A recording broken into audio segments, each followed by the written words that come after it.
보시면요. 신디케이트라고 있죠. 아까 우리 지분금융이라고 그랬습니다. 신디케이터. 그리고 일단 지분금융이다 정도만 아시면 되고, 이게 어떤 건지 다음에 시험에 잘 안 내요. 신디케이트는 지분금융 이렇게 하시면 되고요. 조인트 벤처도 마찬가지입니다. 지분금융. 이 두 가지는 투자자를 모집하는 거예요. 내가 만약에 개발업을 하고 싶은데 돈이 없잖아요. 그럼 투자자를 모집해가지고 그 돈으로 개발업을 하는 겁니다. 그리고 투자자한테는 그 사람이 투자한 비율만큼 이익이 나면 배당을 해주는 그런 방식입니다. 신디케이트 조인트 벤처는 지분금융이다. 자, 이제 프로젝트 금융 볼게요. 프로젝트 금융 페이지 347.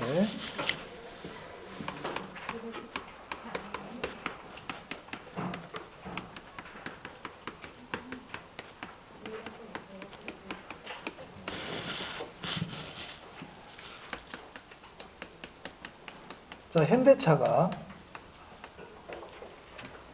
울산에 국제공항을 건설하려고 그럽니다. 대규모 프로젝트죠. 대규모 건설공사. 그걸 우리가 프로젝트라 그래요. 근데 현대차가 이걸 직접 하려고 하니까 많은 자금이 들어가고 잘못될 경우에는 현대차가 큰 타격을 볼 수가 있거든요. 현대차는 자기가 직접 안 합니다. 직접 안 하고 출자를 해서 자기의 자회사 프로젝트 법인을 만듭니다.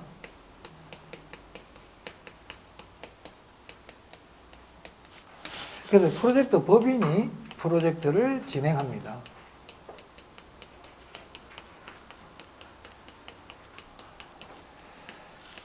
자, 여기서 프로젝트를 진행한다는 얘기는 필요한 자금도 프로젝트 회사에서 자금을 조달하는 거죠. 그럼 자금 조달을 현대차가 한다는 겁니까? 프로젝트 법인이 한다는 겁니까? 프로젝트 법인이 자금을 조달합니다. 자, 이때 현대차를 우리는 뭐라고 부르냐면 사업주라고 부르고요. 모기업이라 그래도 괜찮아요. 그럼 얘는 우리가 자회사라고 보통 하겠죠. 엄마 회사, 아들 회사. 이런 관계에 있다. 자, 이때 자금을 조달할 때요. 어떻게 조달하냐면 빌려요. 은행으로부터 차입합니다. 빌린다. 또는 나중에도 이제 배울 텐데 PFABS라든지 PFABCP를 발행합니다. 이게 뭔지는 지금 몰라도 돼요. 여기까지 생각하려고 그러지 말고요. 빌린다고요. 그래서 프로젝트 금융은 부채 금융이에요. 아까 제가 프로젝트 금융, 부채 금융에서 줄치고 별표했었습니다. 프로젝트 금융은 돈 빌리는 겁니다. 그러니까 우리는 이제 뭘 공부해야 되냐면 이 프로젝트 금융이 다른 기업 금융과의 차이점이 있거든요. 현대차가 은행에서 돈을 빌릴 때 자기가 직접 빌릴 수 있죠. 기업 금융이라고 그래요. 근데 프로젝트 금융은 프로젝트 법인을 만들어 가지고 은행에서 돈 빌리는 거 아니에요? 차이점이 있다 이 말입니다. 차이점. 자, 첫 번째 차이점. 일단 이 둘은요. 사업주, 모기업과 이 프로젝트 법인은 법적으로 신용적으로 관련이 없어요. 내부적으로는 모기업과 자회사의 관계지만 법적으로는 둘이 관련이 있다 없다? 관련이 없어요. 법적으로는 별개라고요. 예를 들면 프로젝트 법인이 망하잖아. 그렇다고 해서 모기업인 현대차가 영향을 받지 않습니다. 현대차 모기업이 망한다 해서 프로젝트가 중단되지 않습니다. 별개입니다. 별개. 됐죠? 자, 그러면 이 프로젝트 금융의 특징, 첫 번째 특징. 자, 은행에서 프로젝트 법인에게 자금을 줄 때 사업주에게 물적 담보를 요구하지 않습니다. 사업주에게 물적 담보를 요구하지 않습니다. 자, 은행은 이 프로젝트가 프로젝터 법인이 프로젝트를 진행하고 있지만 실제로 뒤에 현대차가 있다는 걸 알아요, 몰라요? 압니다. 여러분 저거 원래 누가 하는 사업이야, 원래 실질적으로? 현대차 가는 거예요. 현대차 가는 거라고. 술집이 있어, 술집. 큰 룸사롱이야. 사장 있다고. 원래 사장, 진짜 사장. 돈대 물주. 이 사람 룸사롱 하나 만들었어. 근데 지가 안 해. 바지 사장을 앉혀놨다고요. 무슨 말 알겠어요? 그러면 그 룸사롱 원래 주인 따로 있고 바지 사장 따로 있다고. 바지 사장이 돈 빌리러 다닌다고, 은행 가가지고. 무슨 말 알겠어요? 그럼 은행은 나한테 와가지고 담보 요구할까? 내가 빌리는 거 아니잖아. 그거 비싼 거예요. 그러니까 사업주에게 물적 담보를 요구한다, 요구하지 않는다? 요구하지 않습니다. 그러면 은행은 뭘 보고 얘한테 돈을 줄까 이 말입니다. 프로젝트 법인에게. 사업의 수익성, 미래 현금 흐름,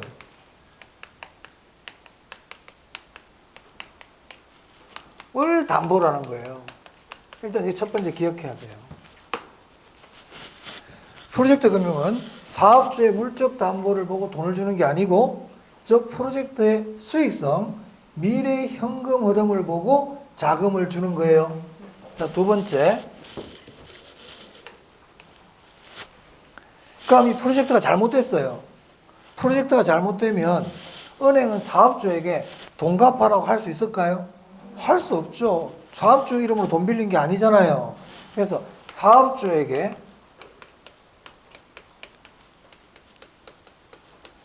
돈 갚아라고 할 수 없어요. 그걸 우리는 뭐라고 그러냐면 비소구라 그래요. 누구에게 돈 갚아라 못한다고요? 사업주.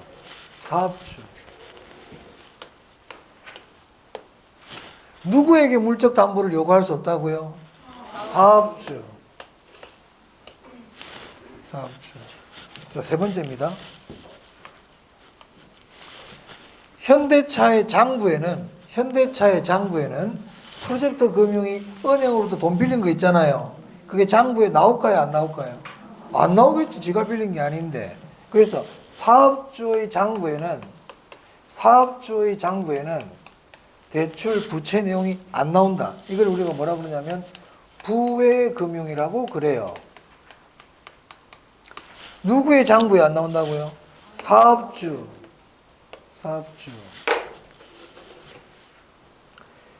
여러분 만약에 은행에 대출을 받으러 갔는데 장부 갖고 와보세요 그랬거든요. 회사 장부 안 갖고 와보세요. 그 회사 장부에 보니까 부채가 많아. 돈 빌린 데가 많다고요. 그럼 은행은 돈을 빌려줘요, 안 빌려줘요? 안 빌려주겠죠. 이만큼 부채가 많은데 뭐 돈을 또 빌리러 왔습니까? 이러지 않겠어요? 근데 사업주 장부에 그런 부채 내용 있다 없다? 없어요. 그러면은 사업주는 돈을 더 빌릴 수가 있겠죠. 장부에 있으면 못 빌릴 돈을 장부에 없으니까 더 빌릴 수 있잖아요. 그걸 이렇게 표현해요. 사업주의 채무 수용 능력이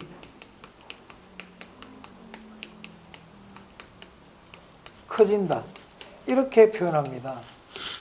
자, 여기서도 채무 수용 능력이 누가 커진다고요? 사업주.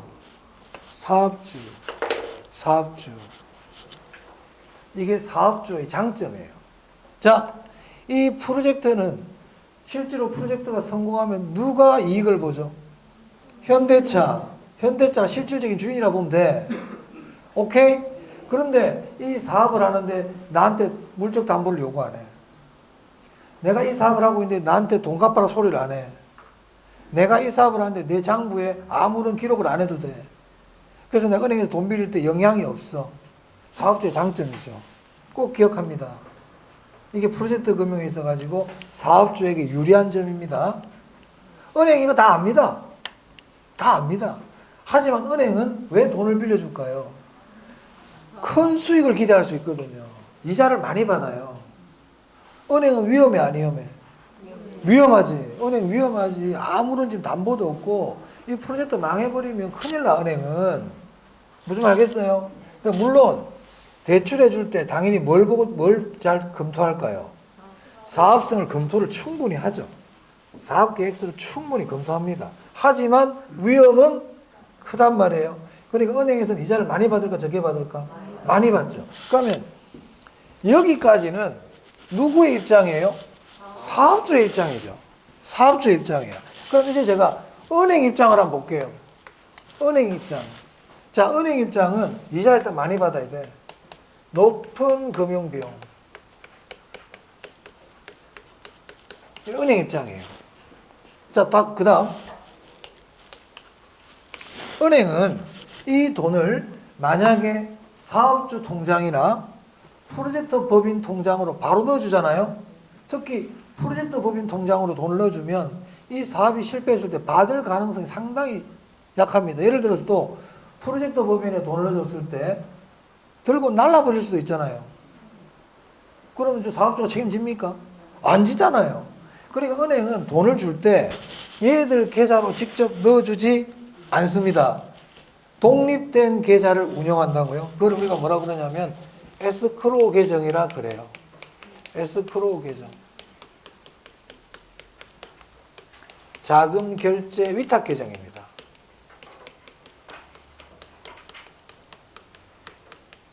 에스크로우 계정을 운영합니다. 그럼 돈을 어디다 넣어준다? 여기다 넣어준다고요. 만약 시험에 은행은 자금을 시행사나 시공사 또는 프로젝트 법인의 자체 계좌를 통해서 입금한다. 자체 계좌 얘기 나오면 안 돼. 자체 계좌 그럼 X야. 자체 계좌 그러면 안 된다고요. 그러면 돈은 여기로 다 들어가요. 모든 돈의 입출입은 여기서 다 끝난다고. 그럼 이때 여기서 자금을 집행할 때 공사비를 먼저 줘야 될까요? 시행사 이익을 먼저 챙겨가야 될까요? 그렇죠. 공사비가 우선 집행됩니다. 시험에 여러 번 냈어요, 이거. 시행사 이익을 먼저 챙긴다 그러면 안 돼요. 공사비부터 먼저 줘야 돼요. 공사비부터. 일단 여기까지가 중요해요. 여기까지는 시험에 많이 나왔어요. 자, 이제 제가 말씀드리는 거는 시험에 나온 적은 없지만 여러분들이 좀 주의해야 될 부분입니다. 시험에 나온 적은 거의 없지만. 자, 6번째. 정보의 비대칭이 감소해요.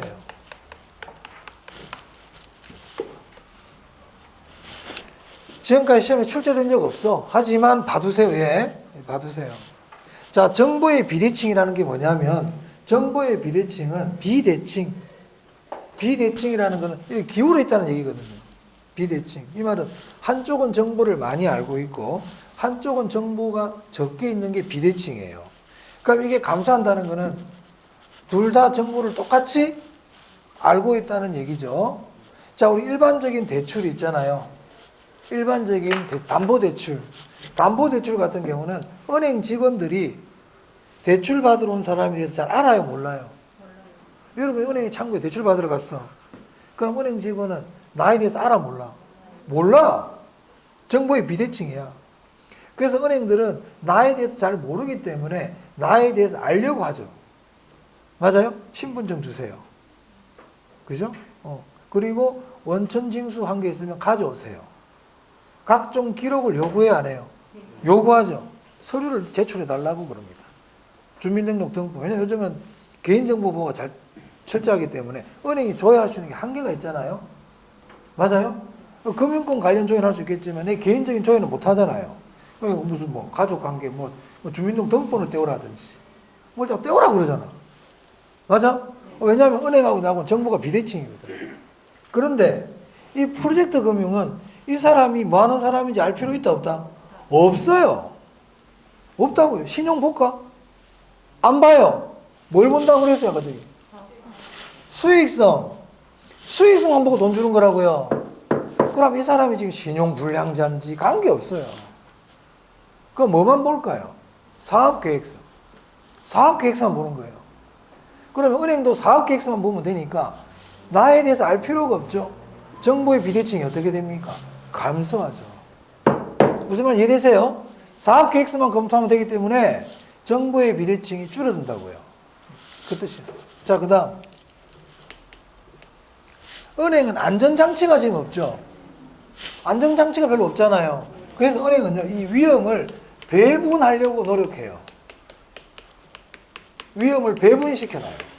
어떻게 배분시키냐면, 예를 들면, 시공사들에게 직업 보정을 시킨다든지, 공사 포기각서를 받아둔다든지, 이런 식으로 물적 담보는 없지만, 다른 방법으로 위험을 배분시키려고 그럽니다.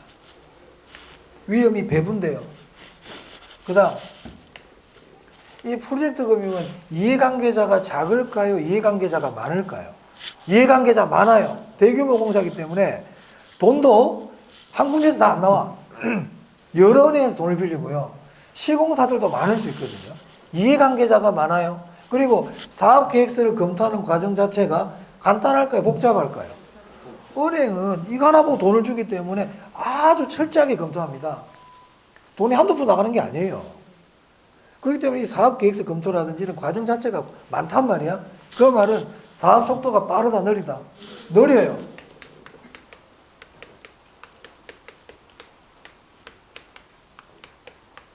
이해관계자 많아요. 앞으로 이해관계자가 많다 그러면요, 속도 느려요. 이 정도 아시면 되겠습니다. 별거 없습니다. 시험에서 나오는 거는 일단 제가 말씀드렸죠. 여기까지. 특히 얘들. 이거 주의해야 돼. 채무수용 능력이 정대된다고 할 때 누구의 채무수용 능력이 정대된다고요? 사업주.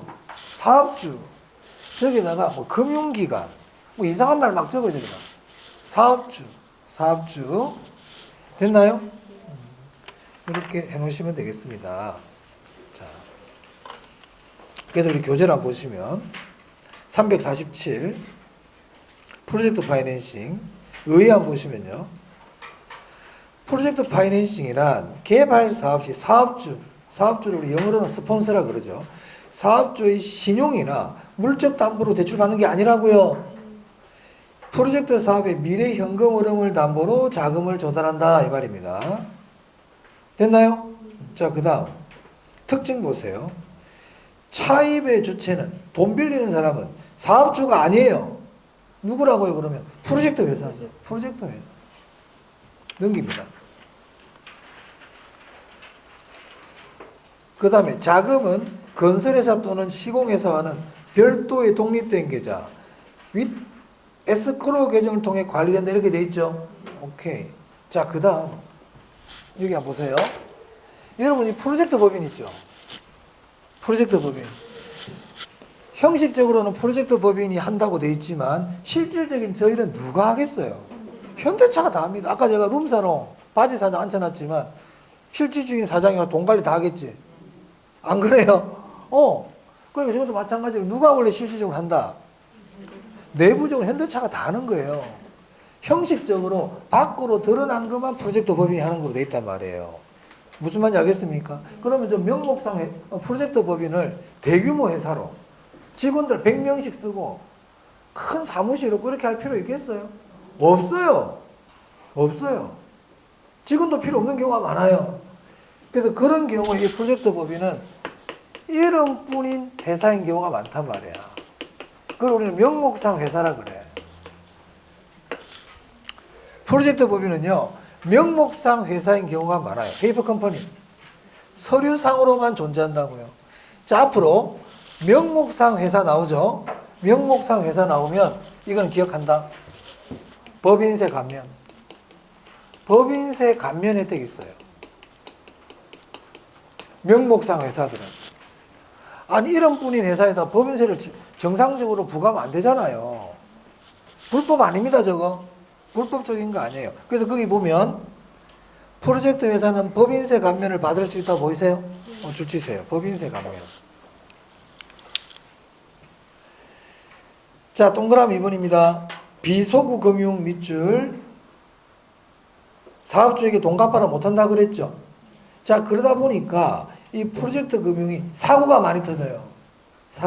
그래서 최근에는 사업주에게 보증을 요구하는 경우가 있어요.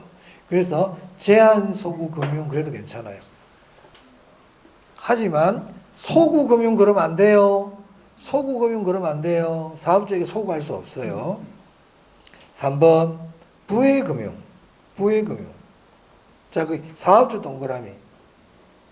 부채로 계상되지 않는다 밑줄. 사업주에게는 부채로 계상되지 않아요. 그래서 그 뒤에 사업주의 채무수용 능력 정대 보이세요? 줄 치세요. 그리고 사업주를 동그라미하고 별표 딱 해야 돼. 사업주의 채무수용 능력이 커져요. 사업주의 채무수용 능력이 커져요. 자, 그 다음 5번 봅니다. 위험 분산, 위험 배분 돼 있죠? 사업주, 시공사, 대출기관 등 이해관계자들이 전부 다 맞보증, 보험 제공해가지고 위험을 분산시켜요. 6번 정보의 비대칭이 뭐라고 되어 있습니까? 감소, 감소. 정보의 비대칭 감소. 그리고 7번에 뭐라고 되어 있죠? 높은 금융비용, 높은 금융비용. 그리고 그 둘째 줄에 보니까 복잡한 계약에 따라 뭐라고 되어 있죠? 사업의 지연. 이게 물적 담보가 없이 사업성만 검토하고 하기 때문에 여러 가지 절차가 복잡합니다, 이게. 은행에서 그 조단위의 돈이 아무런 준비 없이 그냥 나가지 않겠죠. 보통 우리가 PF 같으면 1,000억, 2,000억, 뭐 최소 이런 금액들이 나가기 때문에 담보도 없이 은행들이 아주 철저하게 준비를 하죠. 자, 됐습니다. 그래서 책에 줄은 쳤지만 제가 필기한 내용 있죠? 요거 위주로 정리하시면 됩니다. 어차피 지문 하나 나오니까. 하나 나오니까. 자, 그 다음 부동산 투자회사 보겠습니다.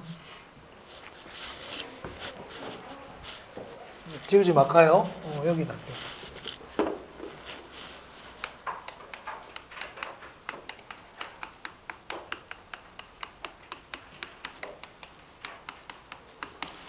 자, 이 부동산 투자 회사를 리츠라고도 그럽니다. 리츠. 네. 시험에 출제 빈도가 높습니다.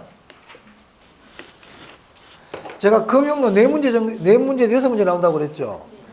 지분금융, 부채금융, 매자닌금융 중요하다고 그랬고, 저당의 상환 방법 중요하다고 그랬고, 저당의 유동화 중요하다고 그랬고, 중요하고요. 중요해요. 그럼 한 5개 되네, 지금. 5개 파트죠. 꼭 아셔야 됩니다. 딱 기본입니다. 기본이에요. 기본. 그 외에 추가적으로 아까 고정금리, 금리 하락 시 조기 상황. 이거 기억하고. 변동 이자율 특징이 있었죠? 3가지. 아까 제가 말씀드렸습니다. 그렇게 딱 정리 잘 하시면 돼요. 그럼 그게 다 걸려. 자, 부동산 투자회사 보겠습니다. 자, 여기 부동산 있어요.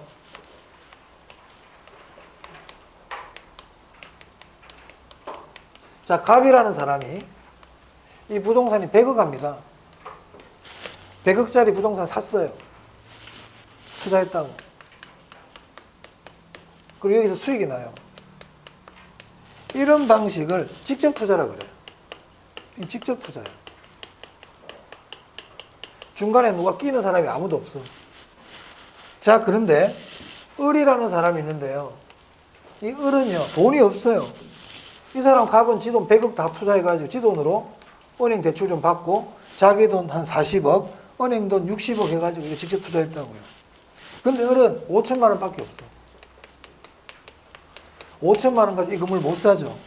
부동산에 투자하기에는 돈이 많이 부족합니다. 자, 그런데 이 을은 부동산에 꼭 투자를 하고 싶어요.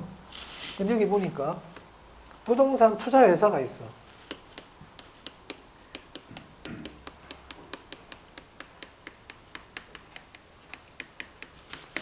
이 부동산 투자 회사는 부동산에 투자를 해서 수익을 내는 회사입니다. 그러려면 부동산 투자 회사가 돈이 있어야 안 되겠어요? 내가 부동산 투자 회사 사장이라고. 나는 부동산에 투자를 해서 수익을 내는 회사예요. 근데 난 돈은 없어. 돈은 없다고. 그러면 어떻게 돈을 조달해야 안 되겠어요? 돈을 조달할 때 주식을 발행합니다. 뭘 발행한다고요? 주식을 발행해요. 그러면 을이 이 회사 주식을 사요. 주식을 구입한다고요. 그럼 이 회사로 돈이 들어오겠네요. 맞아요? 내가 주식 발행했어. 내가 주식 발행했다, 여러분들에게. 만 원짜리 쭉 발행했다고. 그럼 나한테 뭐가 들어와? 주식 공짜로 안 주지, 내가. 돈 받고 줘야 되잖아요. 주식을 발행했다는 거는 회사로 뭐가 들어온다는 얘기예요? 돈이 들어오는 거예요. 이게 금융이잖아요. 자금의 조달. 그래서 부동산 투자회사는 주식을 발행해서 자금을 조달하고 을은 주식을 산다고요. 그럼 주식을 발행해서 자금을 조달하니까 이게 무슨 금융이에요? 지분금융이지. 아까 주식 발행 지분금융이라 그랬잖아. 그게 왜 지분금융인데 그럼 곤란하다. 매우 곤란하다. 그냥 곤란한 게 아니고 매우 곤란.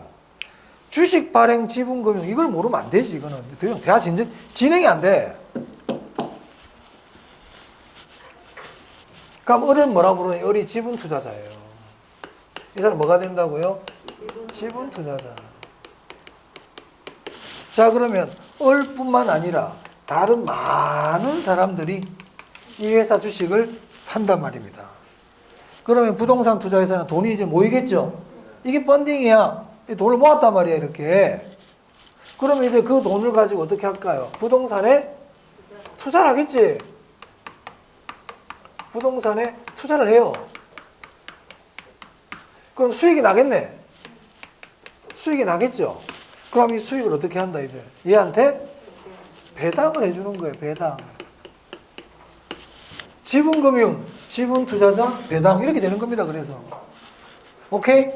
그러면 이 을은 부동산 투자회사가 부동산에 투자할 때 여기 투자해, 저기 투자해. 그렇게 안 하죠. 모든 걸 누구한테 맡겼어요? 이런 걸 위임이라 그러거든. 이런 건 직접 투자입니까? 간접 투자입니까? 이런 걸 간접 투자라 그럽니다. 다 맡겨버린 거예요. 네가 알아서 해줘. 그리고 나서 이익이 나면 나한테 배당 줘. 이게 간접 투자예요. 그럼 우리나라 주식회사 있죠? 다 간접 투자죠. 여러분이 현대차 주식을 샀다. 그리고 현대차 가가지고 출근해가지고 야 공장이 왜 이래? 이렇게 하고 다닙니까? 안 하죠. 그건 뭐냐면 모든 주주들이 대표이사에게 위임을 해놨단 말이야. 위임이 기본적으로 위임이 깔려 있는 거예요. 그리고 주주들은 1년에 한 번 주주총회나 임시주주총회 가가지고 경영자들에 대해서 잘못한 게 있으면 뭐라 그러고 진짜 잘못한 게 많으면 대표이사를 갈아버리고 그렇게 하는 거 아닙니까? 맞아요? 그렇답니다. 주식회사의 주인은 누구니까? 주주니까. 그리고 주주들도 한 주식 한 개당 한 개 의결권이 있단 말이에요. 그러면 주식을 많이 가지고 있는 사람은 대주주라고 그러잖아요. 2% 이상 갖고 있는 사람들. 그죠? 그럼 대주주들은 의결권이 더 크겠죠. 어찌됐든 간접 투자다 이 말입니다. 이해되셨나요? 간접 투자. 자, 그리고 주식을 발행해가지고 자금을 조달하고 있잖아요. 그래서 부동산 투자회사는 반드시 주식회사입니다.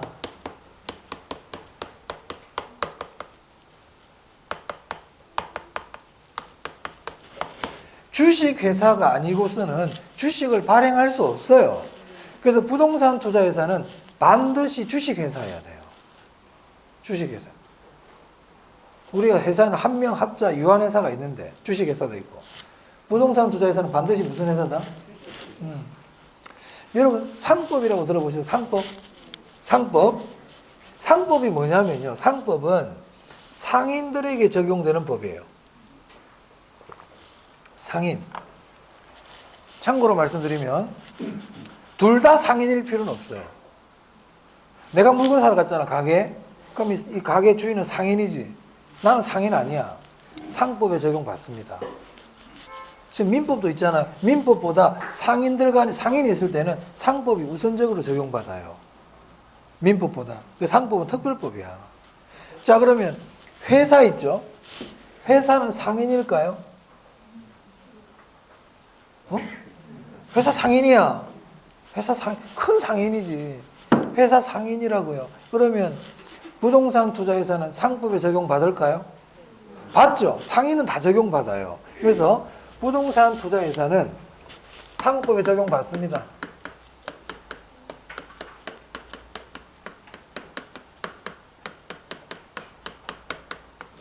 참고로 우리 상법은 우리 민법 보니까 민법은 어떻게 이루어져 있어요? 우리 지금 배우는 민법. 총칙. 맞아요? 맞잖아? 또, 강론에 뭐가 있어? 뭐, 계약법, 물권법, 특별법, 이렇게 돼 있잖아. 네? 그러면 모든 법은 그렇게 있단 말이야. 분류가 돼 있단 말이야. 안에 내부가. 그럼 상법도 총칙. 그 안에 회사법이라고 있어요. 상법 안에 뭐가 있다고? 그 회사는 상법에 적용받아요. 자, 다음 어음법. 상법 안에는 어음법이 있어. 상인들은 어음을 발행하거든.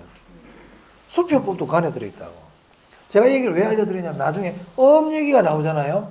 그럼 상법의 적용을 받습니다. 어음은 뭐에 적용을 받는다?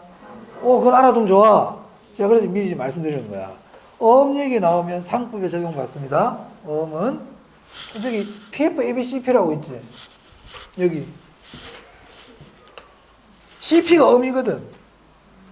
컴퍼니 페이퍼. CP가 음이란 말이에요. 그럼 PF, ABCP는 자산 유동화에 관한 법률에 적용을 받는다. O일까요? X일까요? 내 얘기가 잘 안 듣고 있구나 지금. 맞출 때가 다 돼가네. 내가 조금 전에 음은 뭐에 적용을 받는다고요? 그걸 가르쳐주고 물어본데 답을 못하면 안 듣고 있는 거지. 조금 전에 PF, ABCP, CP는 음이라고 그랬잖아 내가. 근데 저게 자산 유동화에 관한 법률에 적용을 받는다고요. 그럼 여러분 어떤 생각하냐면 있잖아. 자산 유동화에 관한 법률이 뭐지? 이러고 있어. 그걸 알 필요가 뭐가 있어? 음은 상법에 적용받는 게 포인트인데 그러면 PF, ABCP는 자산 유동화에 관한 법률에 적용을 받는다. OX. 환장하겠다. 다시 해볼까요? 음은 뭐에 적용을 받는다고요? 그런데 내가 조금 전에 자산 유동화에 관한 법률에 적용을 받는다고 그랬는데 왜 오라 그럽니까? 여러분 자산 유동화에 관한 법률이 뭔지 알아? 모르잖아. 근데 음은 뭐에 적용을 받는다고? 작년 문제야. 상법에 적용을 받는다고 그랬잖아요. 근데 시험에 음은 자산 유동화에 관한 법률에 적용을 받는다. 이게 왜 O가 되는데? 네? 이게 왜 O가 돼요? X죠. 맞아요? 제가 얘기 나온 김에 또 얘기해 줄게. 작년에 이거 책이 잘 안 나와. 내가 이 촉이 있단 말이야. 얘가 나올 거라고 내가 그 시험 치기 3일 전 특강을 얘기했거든. 딴 얘기 안 했어요. 왜냐면 PF, ABCP를 여러분에게 설명해도 여러분 몰라요. 어려워요, 저 말이. PF, ABCP가 뭔지를 설명해 줘봤자 여러분이 모른단 말이야. 근데 딱 하나 기억하라고 그랬거든. 상법에 적용받는다. 유동화의 법률하고는 관계없다. 이렇게 얘기했거든요. 시험에 바로 나왔어요, 작년에. 정답으로. 그게 답이었다. PF, ABC는 유동화 계획에 의해서 어쩌고저쩌고 나와. 유동화 나오면 X라 했거든, 내가. 그런데 틀린 사람 많아요. 지금과 똑같은 현상이야. 지금 물어보고 바로 내도 틀리지. 그러니까 음은 뭐에 적용을 받는다? 상법에 적용받아요. 자산 유동화에 관한 법률 우리 뭔지 몰라요. 모르죠. 그러면 상법에 적용을 받는다고요. 나중에 이제 알려드려요. 제가 나중에 알려드리는데 지금 제가 이제 상법 얘기하다 보니까 그런 얘기가 나온 겁니다. 자, 그래서 다시 지금 여기서 포인트는 부동산 투자에서 나오지. 지분금융, 간접투자, 반드시 주식회사, 상법에 적용을 받는다. 저 4개를 기억하라고요. 저 4개 기억하라고요. 그래서 제가 이럴 때마다 이걸 설명할 필요가 없을 것 같아. 그냥 이렇게 딱 적어주고 하면 외우세요가 나을지도 모르겠어. 많이 알려주니까 더 몰라. 나는 여러분 일을 조금 도와드리려고 하는데 그게 더 어려운 건지. 자, 그 다음. 그럼 부동산 투자 예산은 보세요. 부동산 투자 예산은 많은 주주들에게, 이 사람들 돈 없는 사람들이에요. 소액 투자자들이라고요. 이 사람들에게 돈을 모아가지고 부동산에 투자해서 수익 나면 배당해주는 회사죠. 맞아요? 그럼 저 부동산 투자 회사가 만약에 부동산에 투자를 안 하고 투기를 한다든지 또는 도덕적 해이에 빠져가지고 제대로 된 투자를 하지 않고 이상하게 자금을 유용한다든지 그러면 돼야 안 돼요? 그게 라임이 사태 이런 애들 다 그런 애들이야. 펀딩 잘못해가지고 뭐 옵티머스니 뭐 서민들에게 조 단위의 피해를 입히잖아요. 그죠? 펀딩은 그런 게 펀드라는 게 딴 게 아니야. 돈을 모은 거야. 돈을 모아가지고 부동산에 투자한다 그러면 부동산 펀드고 주식에 투자한다면 주식 펀드인 거예요, 그냥. 네? 다 펀딩이란 말이에요. 펀드. 돈을 모아가지고. 그러니까 부동산 투자에서 일종의 부동산 뮤추얼 펀드라고. 돈 모아가지고 부동산에 투자할게. 나를 믿고 투자해. 수익 나면 배당해 줄게. 이런 거란 말입니다. 쉽게 얘기하면. 오케이? 그걸 단지 주식회사라는 거를 만들어가지고 할 뿐이에요. 그럼 얘들이 잘못되면 안 되지. 그러니까 정부는 저를 관리 감독해야 돼, 안 해야 돼? 해야죠. 그러면 법을 가지고 해야 안 되겠어요? 그래서 나오는 게 부동산 투자 회사법이야. 부동산 투자 회사법이라고. 그래서 부동산 투자 회사에서는 부동산 투자 회사법 내용을 잘 알아야 돼. 이거는 다 기본이고, 이거는 기본적으로 알아야 되고, 부동산 투자 회사에서는 뭐가 중요하다? 부동산 투자 회사법.